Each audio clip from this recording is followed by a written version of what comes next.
It is the part B of lecture number 2, chapter 2. Let's study future continuous tense. This tense expresses the actions that will be ongoing at some time in the future. ये tense use किया जाता है ऐसा काम बताने के लिए जो फ्यूचर में किसी ख़ास वक्त में हो रहा होगा या कंटिन्यू होगा. एग्जाम्पल देखिए, Michael will be jogging at 9.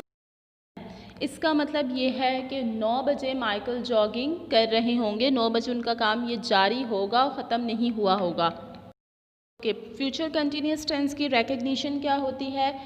Urdu sentences के एंड में रहा होगा, रही होगी, रहे होंगे, रहा होगा या अलिफ हुआ होगा, छोटिए हुई होगी, बड़िए हुए होंगे वगैरह अगर जुमले के एंड में आ जाएं, so it means it's a future continuous tense. Let's see the structure. सबसे पहले हम सब्जेक्ट राइट करते हैं. सब्जेक्ट के बाद helping verb will plus be. Will be use करते हैं प्लस वर्ब की ING form plus object. Example देखें, it will be raining all day tomorrow. Next, how to form negative. सबसे पहले सब्जेक्ट राइट करेंगे विल प्लस नॉट. विल के बाद not आएगा, फिर हम बी लिखेंगे प्लस वर्ब की ING form plus object. Affirmative और नेगेटिव सेंटेंस के एंड में we put full stop. Example देखें, it will not be raining all day tomorrow. Interrogative sentence में सबसे पहले हेल्पिंग वर्ब विल आएगा, फिर सब्जेक्ट, सब्जेक्ट के बाद बी प्लस वर्ब की ING form plus object, then we put question mark. Example देखें, will it be raining all day tomorrow. Continuous tense का सिर्फ एक ही हेल्पिंग वर्ब है, विल बी. सो तमाम सब्जेक्ट्स के साथ यही हेल्पिंग वर्ब यूज़ होता है. Let's see the usages of future continuous tense with example. To express actions in progress at a specific time in the future. At 12 o'clock tomorrow, we will be having lunch at school. Next, to refer to actions that are happening now and expected to continue in the future. ऐसे काम जो अभी हो रहे हैं और हमें ये उम्मीद है कि ये फ्यूचर तक जारी होंगे. Example, unfortunately sea levels will still be rising in 20 years. To ask a question politely about the future. Future के बारे में बहुत पोलाइट क्वेश्चन पूछने के लिए, will you be bringing your friend to the party tonight?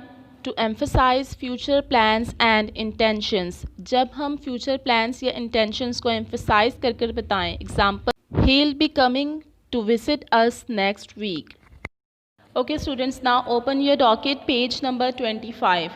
See exercise 2.4, translate into English, then convert into past and future tense.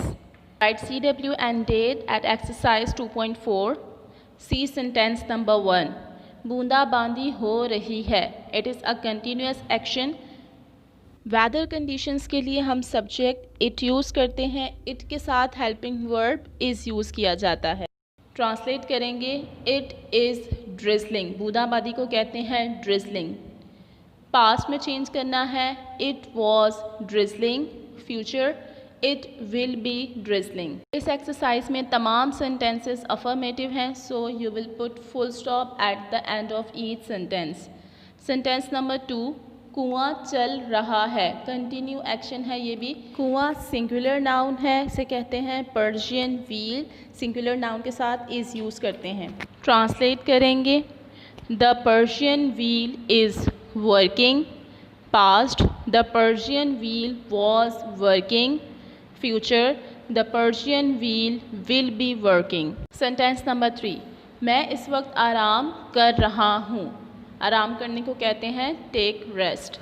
I am taking rest at this time. Past, I was taking rest at this time. Future, I will be taking rest at this time. Number 4, चूल्हे से धुआं उठ रहा है. धुएं को कहते हैं स्मोक. धुआं उठना राइजिंग आउट, और चूल्हे को कहते हैं स्टोव या हर्थ. तो ट्रांसलेट करेंगे इस सेंटेंस को. Smoke is rising out of the stove or hearth. Past, smoke was rising out of the stove or hearth.